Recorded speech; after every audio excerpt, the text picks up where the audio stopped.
Bonjour madame, monsieur, vous regardez Al24 News à la une de l'actualité de ce 13h.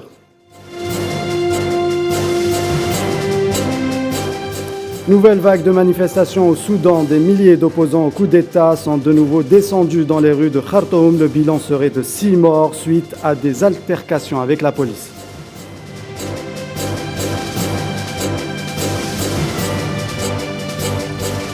À Tunis, la capitale tunisienne, les manifestants refusent toujours les dernières décisions du président Kais Saïed. Ils exigent le retour au processus démocratique.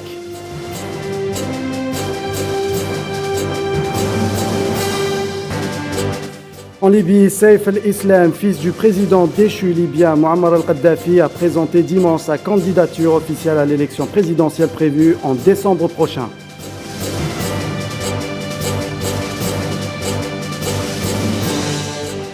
Et puis direction Dubaï où se tient l'Expo Dubaï 2020, une exposition qui met à l'honneur la participation algérienne.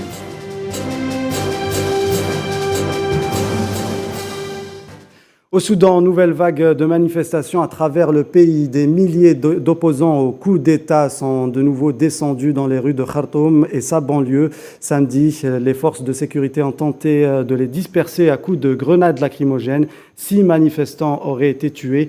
Retour sur cette journée mouvementée avec Iman Marat. Le Soudan fait face à une grave crise politique depuis le 25 octobre dernier, après que l'armée soudanaise ait décrété l'état d'urgence, dissous les conseils de souveraineté et des ministres, révoqué des gouverneurs et arrêté des ministres et des chefs de partis politiques.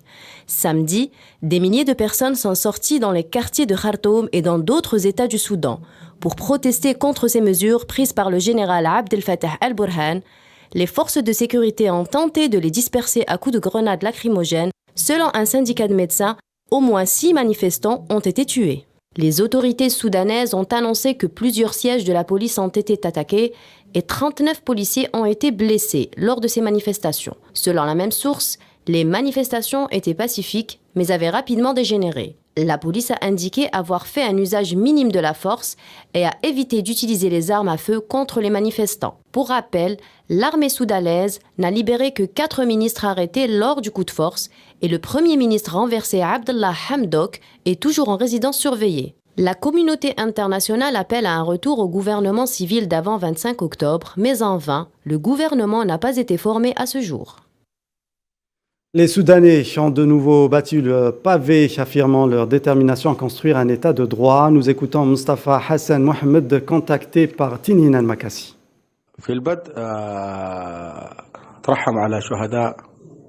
Je tiens avant tout à rendre hommage aux martyrs et aux blessés de la révolution soudanaise. En ce 13 novembre, les Soudanais ont envahi les rues de toutes les villes du pays, en particulier à Khartoum, la capitale, en dépit du blocus. Le peuple soudanais refuse un retour en arrière, refuse la dictature et le coup d'État. Nous sommes déterminés à aller vers une transition démocratique. Et pour cela, les Soudanais sont prêts à aller jusqu'au martyr. Le régime putschiste se cache derrière ses décisions et sa répression pour essayer d'imposer des négociations. Les putschistes n'auront d'autre choix que de respecter les revendications du peuple soudanais et sa détermination à construire un état de droit. Les Soudanais ne se sont pas prêts de rentrer chez eux. Les États-Unis, de leur côté, ont exprimé leur inquiétude face aux mesures unilatérales prises par le général soudanais Abdel Fattah al-Burhan en formant un nouveau conseil de souveraineté qu'il dirige lui-même. Le secrétaire d'État américain Anthony Blinken appelle à la libération de tous les détenus, parmi lesquels le Premier ministre Hamdok, et au retour à l'ordre constitutionnel. Dans un tweet, le secrétaire d'État américain a annoncé, je cite, « Les États-Unis sont profondément préoccupés par l'annonce d'un conseil de souveraineté unilatéral au Soudan ». Fin de citation. Et nouvelle manifestation en Tunisie. À Tunis, la capitale, les manifestants refusent toujours les dernières décisions du président tunisien Kais Saïed et exigent le retour au processus démocratique. Ils sont plus que décidés à remettre les pendules à l'heure. C'est un sujet signé Mohamed Amina Berkan et Nabila Hussein. Ils sont une nouvelle fois descendus dans la rue. À Tunis, la capitale, ils étaient des milliers à battre le pavé pour une nouvelle journée de protestation. Les dernières décisions prises par Kais Saïed ne passent toujours pas. Les manifestants ont donc décidé de continuer leur défense de la légitimité parlementaire et constitutionnelle, tout en dénonçant la mise en place de la politique d'austérité ainsi que la comparution des civils devant les tribunaux militaires. À cela s'ajoute une situation socio-économique difficile des citoyens et la violation des libertés. Les opposants du président de la République, Kais Saïed, s'insurgent contre la confiscation des pouvoirs, lui qui a été pourtant plébiscité à l'unanimité pour gérer les affaires courantes du palais de Carthage.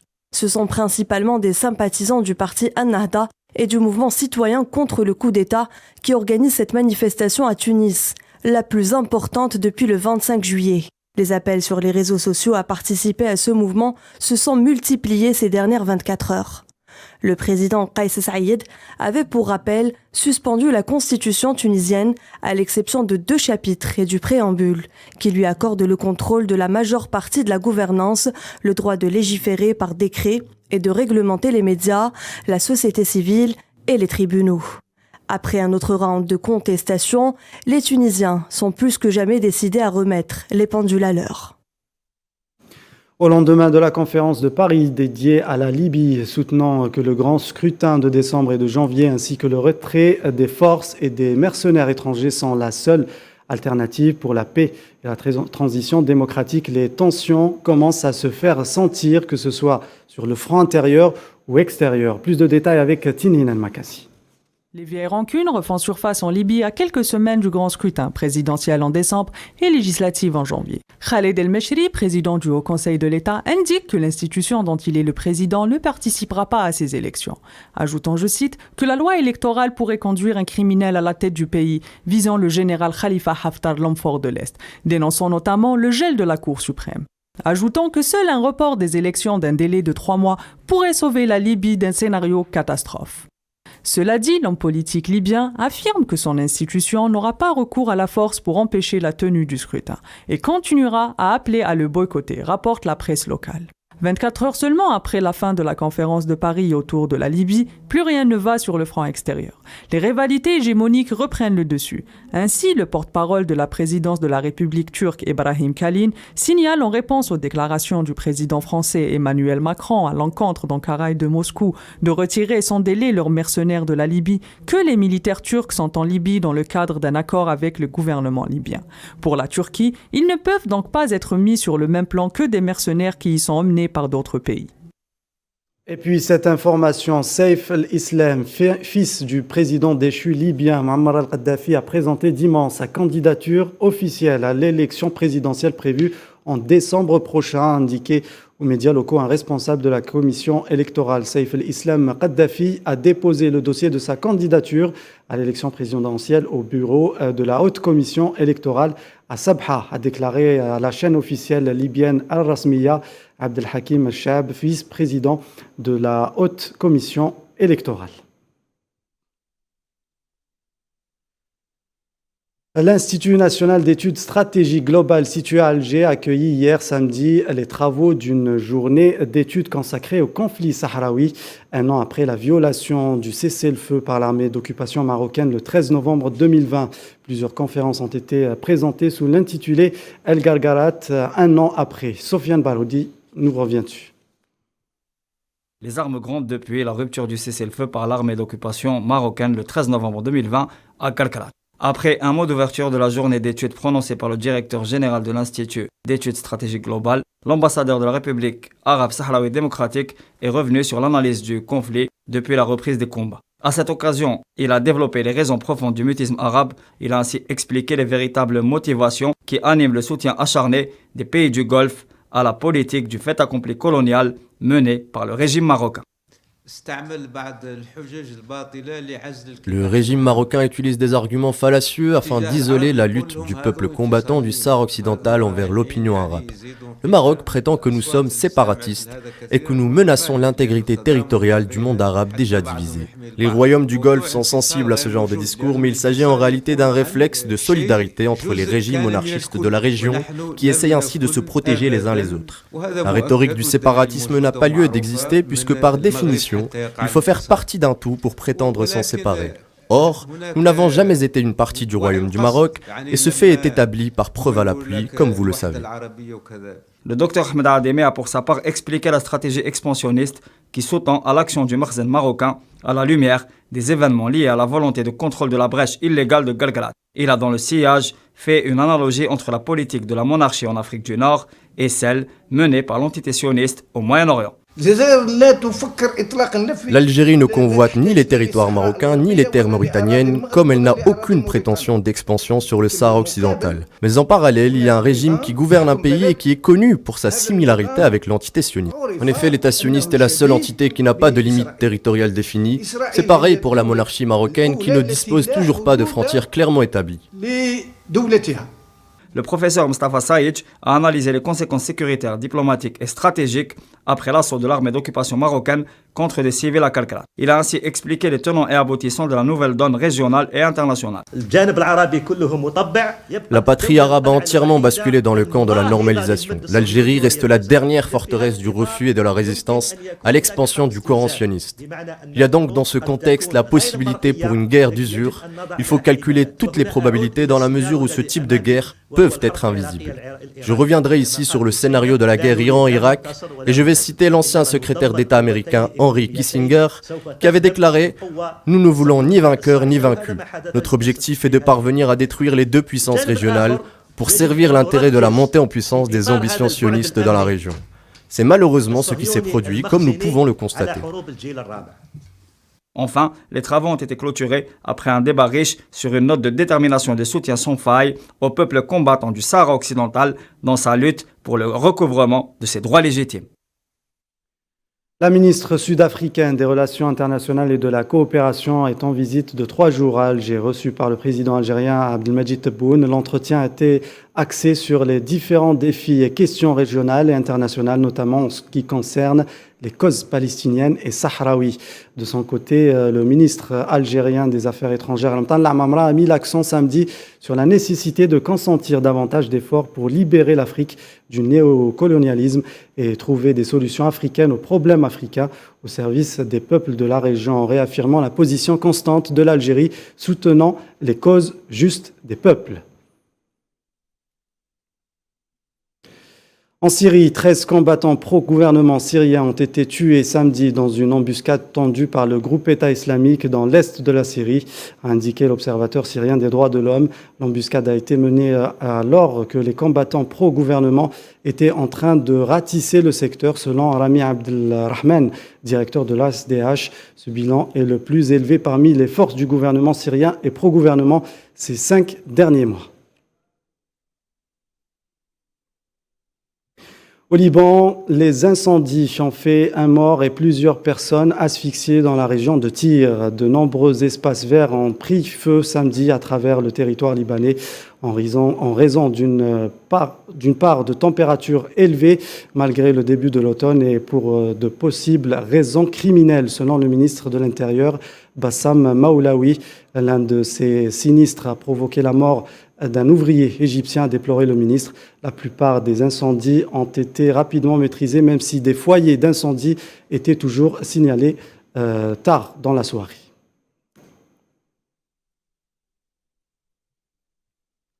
La situation est jugée inquiétante dans plusieurs pays de l'Union européenne. Le nombre de contaminations au Covid-19 bat des records. De sévères restrictions ont été prises afin d'endiguer cette nouvelle vague de contamination.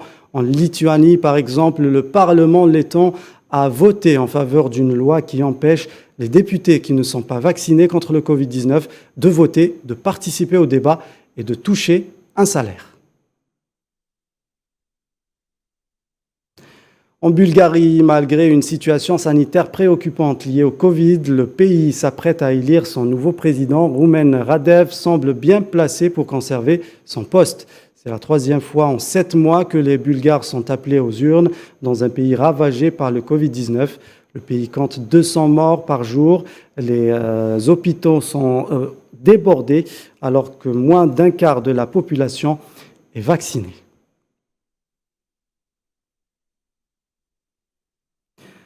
Un drame vient de s'ajouter à la situation déjà chaotique à la frontière entre la Pologne et la Biélorussie. Un jeune Syrien a trouvé la mort dans la nuit du lundi à dimanche dans des conditions encore inconnues. Plus de détails avec Safwan Ben Sabri. Le corps d'un jeune homme de nationalité syrienne a été découvert hier dans les bois près de Wolka Terekowska, indique un communiqué de la police dans la région de Podlasie, dans l'est de la Pologne. Selon ce texte, les causes du décès n'ont pas pu être déterminées sur place. Ce décès porterait à 11 le nombre de victimes mortelles de la crise migratoire à cette frontière entre l'Union européenne et la Biélorussie. Des migrants ont rapporté avoir été obligés par les forces biélorusses à franchir la frontière, mais avoir été refoulés par les gardes-frontières polonais, restant alors coincés à la frontière dans des conditions météo de plus en plus difficiles. L'Union européenne accuse le président biélorusse Alexandre Loukachenko d'avoir délibérément provoqué ce mouvement migratoire en réponse aux sanctions économiques qu'elle a prises contre la répression à l'encontre de l'opposition dans son pays. Alors que la situation politique n'avance toujours pas, le sort de milliers de migrants reste en suspens entre l'espoir d'une vie meilleure et la détresse d'une vie au jour le jour. Après 2 semaines de négociations autour du climat, les 200 pays de la COP26 ont adopté samedi un pacte de Glasgow pour accélérer la lutte contre le réchauffement de la planète sans assurer de la contenir à 1,5 degré Celsius ni répondre aux demandes d'aide des pays pauvres. Mohamed Amin Aberkan. Hearing no objections, it is so decided. Le texte a été adopté d'un coup de marteau du président britannique de la conférence mondiale pour le climat, Alok Sharma, à l'issue de 2 semaines d'éprouvantes négociations, témoignant de la difficulté à aboutir à cet accord. Le président de la COP26 s'est dit profondément désolé pour des changements de dernière minute introduits sur la question des énergies fossiles à la demande de la Chine et de l'Inde. Il avait plutôt estimé que l'accord inaugure une décennie d'ambition croissante en matière de climat. Le compromis trouvé n'assure guère le respect des objectifs de l'accord de Paris, limiter le réchauffement bien en deçà de 2 degrés et si possible à 1,5 degré.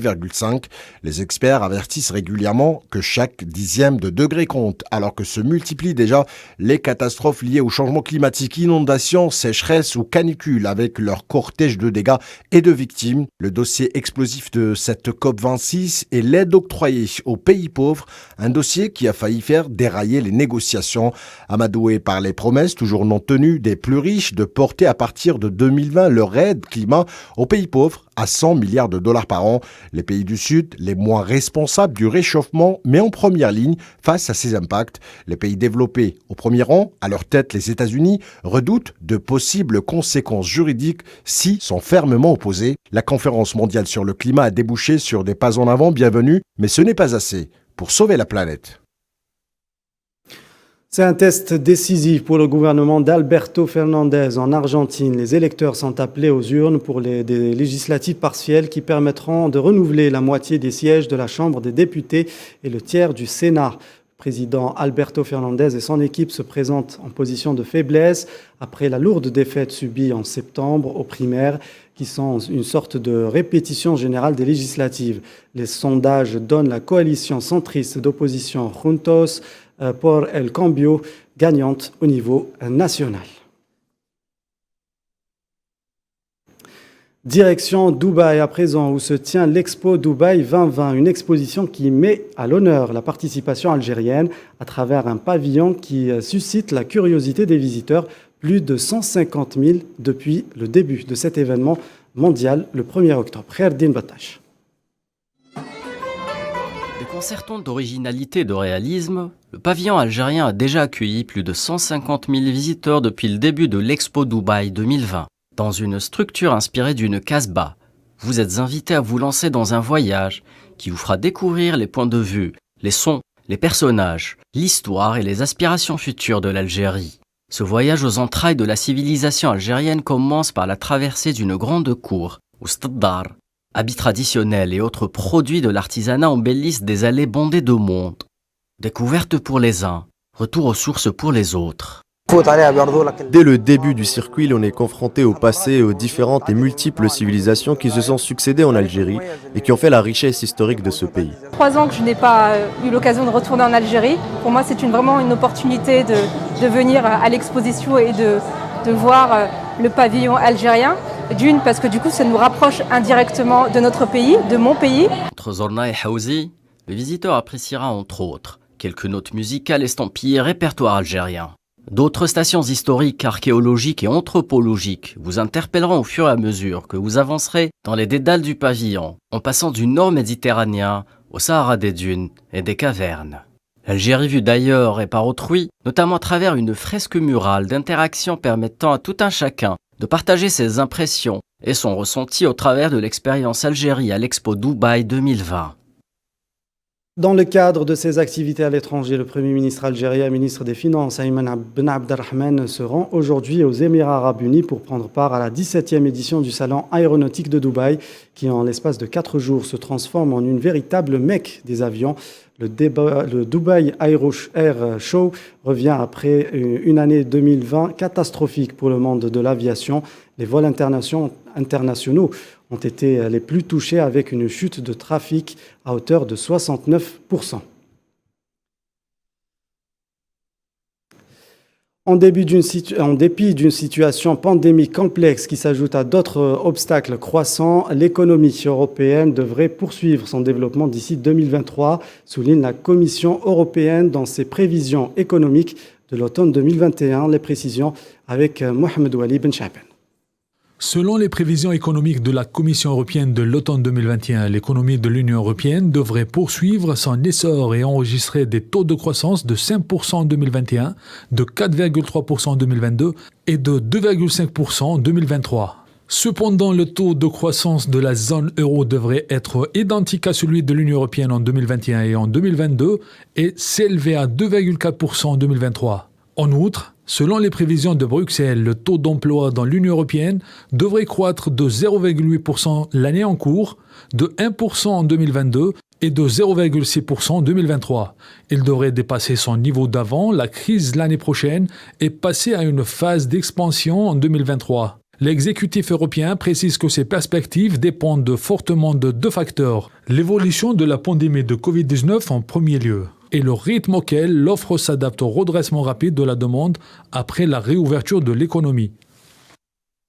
Sport, football, l'équipe nationale algérienne en marge de sa préparation pour le match face au Burkina Faso pour le compte de la 6e et dernière journée des éliminatoires de la Coupe du Monde 2022 au Qatar a prévu une séance d'entraînement sur le terrain du stade Mustafa Chaker de Blida à l'heure du match, 17h. Cette séance sera précédée d'une zone mixte avec les joueurs qui sera ouverte durant un quart d'heure pour les médias.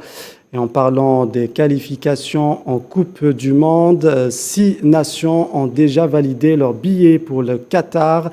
Il s'agit bien sûr du Qatar en tant que pays organisateur. 4 nations européennes sont elles aussi qualifiées: l'Allemagne, le Danemark, les Diables Rouges de la Belgique et la France, victorieuse de la sélection du Kazakhstan, 8-0. En Amérique, c'est la Seleção, le Brésil, qui a obtenu son billet pour la Coupe du Monde en s'imposant face à la Colombie grâce à un but du Lyonnais Lucas Paqueta sur une passe du Parisien Neymar.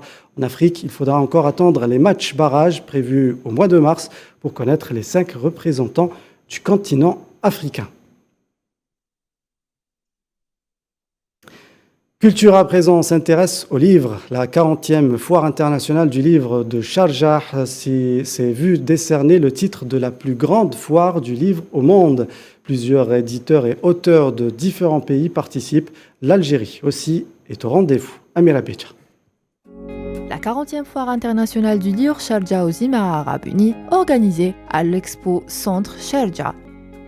L'édition de cette année célèbre l'Espagne autant qu'invité d'honneur et rassemble 15 millions de livres, mais aussi regroupe 1632 éditeurs de 83 pays. La foire internationale du livre de Sharjah devient la plus grande foire du livre au monde. Les romanciers algériens sont présents à cette manifestation. Yasmina Khadra avec ses œuvres traduites, Les Hirondelles de Kaboul, L'Attentat et Les Sirènes de Bagdad. Yassini Larej, quant à lui, a présenté plusieurs romans et essais à l'instar de son roman Dernier automne de New York. On note aussi la présence d'œuvres littéraires de Ammar Larousse et l'écrivaine Fadila Melak. La romancière Ahlam Stranmi a animé une conférence sous le thème « Le lecteur-écrivain ». Le directeur du livre et de la lecture publique, Hassan Menjour, souligne l'importance de la présence de la plume algérienne à l'échelle universelle. Je pense que la participation de grandes plumes dans le salon de Sharjah est très importante pour le rayonnement de la littérature algérienne qui est très très importante, qui a connu un parcours très très important. Donc la présence de la littérature algérienne à l'étranger via ses écrivains, ses éditeurs, ses livres est toujours importante et toujours encouragée par le ministère de la Culture et des Arts. L'année dernière, le Salon du Livre de Sharjah a obtenu le statut d'invité d'honneur à plusieurs salons internationaux du livre, notamment à Paris, Moscou, Madrid, New Delhi et Sao Paulo. Cette année, le titre du plus grand salon du livre au monde est considéré comme un triomphe. C'est la fin de ce 13h, merci de nous avoir suivis. À 19h, vous retrouverez Fatma Mahani. Excellente suite des programmes sur Al 24 News.